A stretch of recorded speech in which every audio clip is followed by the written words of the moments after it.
Hey everyone and welcome. Today we are going to plug in and dive deep into the essentials of a force that, well, powers just about everything in our lives, current electricity. Let's get right into it. I mean, think about it. From the phone in your hand to the lights in your room, there's this constant, totally invisible river of energy doing all the work. So what is that river really, and what rules does it follow? That's what we're here to find out. All right, let's start at the very beginning with the most basic concept, the absolute essence of it all, the current itself.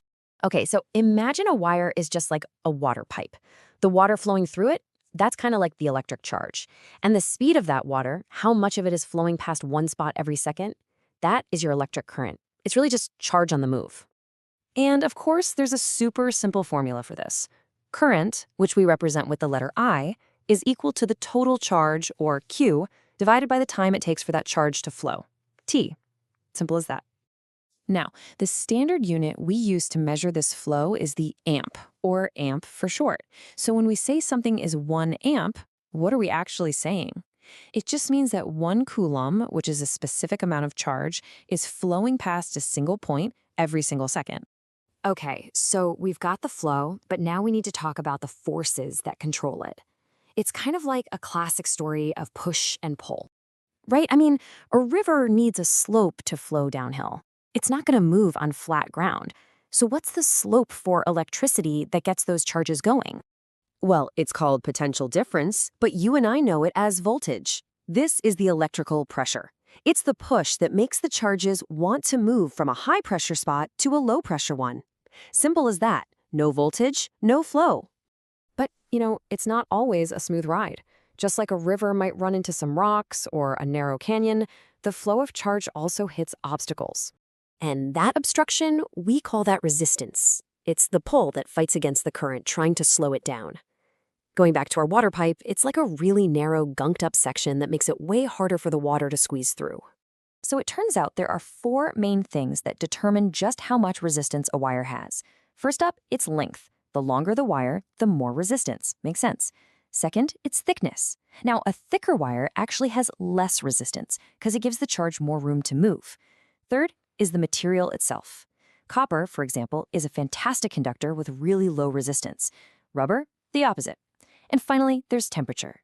For most conductors, the hotter they get, the more their atoms vibrate and they literally get in the way of the flow, which increases resistance. All right, so we have the push from the voltage and the pull from the resistance. Now for the golden rule that connects it all together.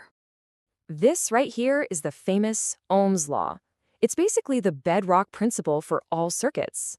All it's really saying is that if you push harder with more voltage, you're going to get more flow or more current, as long as the obstacles, the resistance, don't change. And it all boils down to this incredibly powerful little formula. Voltage equals current times resistance. Seriously, this is the cornerstone of circuit analysis. If you know any 2 of these, you can always find the third. So here's the bottom line, what this table is showing us. There's a direct relationship. If you keep the resistance the same and you double the voltage, the push, you're going to double the current. You cut the voltage in half, the current gets cut in half too. They rise and fall together. Okay, let's take all these concepts and see how they apply in the real world. How do we actually put these things together in a circuit? Basically, there are 2 main ways you can hook up components, or resistors, in a circuit. You can either put them one after another, which we call a series combination, or you can give the current multiple roads to take, which we call parallel. And trust me, they act completely differently.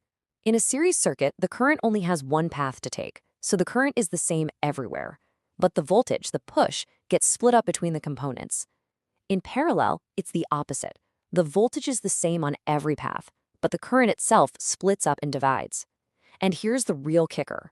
Adding more resistors in series makes the total resistance go up, but adding more resistors in parallel actually makes the total resistance go down.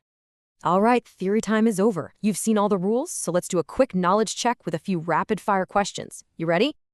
Okay, first one. Think back to those 4 factors we talked about. If you double the length of a wire, its resistance also doubles. That's right, it's directly proportional to the length. Second question. Remember that big comparison we just did? In a parallel circuit, is it voltage or current that stays the same for everything? The answer is voltage. Every single branch in a parallel circuit gets the full push, And for question 3, this one goes right back to that golden rule. More push means more flow. The current will also increase. It's directly proportional. And finally, let's bring this all home, literally. Think about the wiring in your own house. Every single light and appliance needs the same voltage to work right, and you definitely don't want the whole house to go dark just because one light bulb burns out. So, what does that tell you? Is your home wired in series or in parallel? I'll leave you to think on that.